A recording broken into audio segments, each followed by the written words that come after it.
ఈ నామినేషన్ ప్రక్రియ జరుగుతుంది ఆల్రెడీ. మండలంలో కూడా అన్ని కేంద్రాల్లో కూడా నామినేషన్స్ ప్రశాంతంగా జనాలు వాళ్ళ యొక్క అభ్యర్థిత్వాన్ని వేస్తూ ప్రశాంతంగా జరుగుతున్నాయి. ఎక్కడ కూడా ప్రాబ్లం లేదు. అన్ని ఏర్పాట్లు కూడా చక్కగా చేసి మన స్టేజ్ 1 ఆఫీసర్లు పక్కాగా వాళ్ళు నామినేషన్ ప్రక్రియని కొనసాగిస్తున్నారు. ఎక్కడ కూడా ఏ సమస్యలు అయితే లేవు, ప్రశాంతంగా జరుగుతున్నాయి.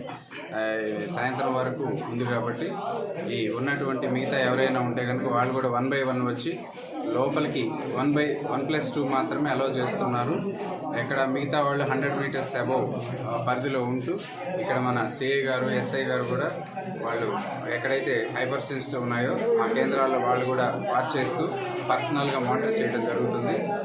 ఎక్కడ కూడా ప్రాబ్లం లేకుండా ప్రశాంతంగా మన వెంకటాచలం మండలంలో ఈ నామినేషన్ ప్రక్రియ జరుగుతుందని ఆశిస్తున్నాం.